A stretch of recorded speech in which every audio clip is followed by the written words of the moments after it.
I always find it quite astounding that we don't understand something as basic as how stars are forming. I really love the mystery aspect of it. I love that you can make a contribution to such a fundamental issue. Hi, Alex. Hi, Shari, how are you? Good, how are you? Good. I went to the University of Tasmania and really enjoyed maths and physics. I had an excellent lecturer who was very interested in radio astronomy, so ended up using some of those radio telescopes for some projects, and it all started from there.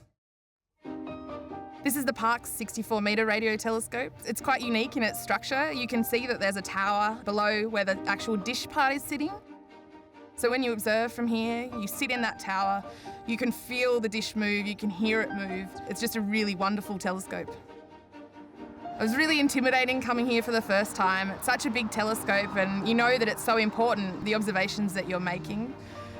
Some of the hardest, gruelling shifts, getting up at 2:30 in the morning, but still really enjoying it because it's such a pleasure to be here.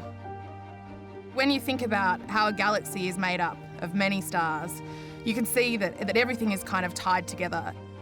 If you don't understand how a star forms, then there are many other things that you don't understand, so it's very important for many fields in astrophysics. So when you look up in the night sky, you see a lot of stars. Some of those are quite small, like our sun, some even smaller, but some get to 8 or many more times the mass of our sun. And those are the ones that I'm really interested in.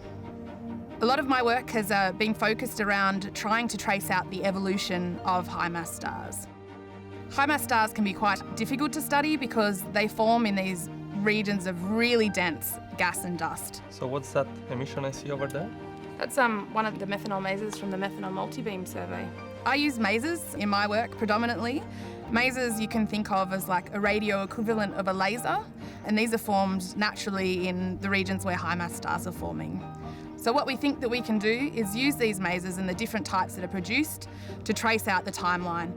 If we can do that, then we can start placing all these high-mass stars onto that timeline and trying to work out how those regions are evolving, and then be able to hand-pick very special sources from those objects to then follow up with very thorough observations at many different wavelengths with a lot of different telescopes around the world.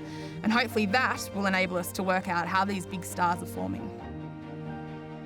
Astronomy is a very competitive field, so receiving the L'Oreal Fellowship is really important to allow me to remain competitive within this field. It's not just the award and the recognition that that gives to me, it also gives me the ability to bring internationally respected astronomers to Australia to work on this issue with me.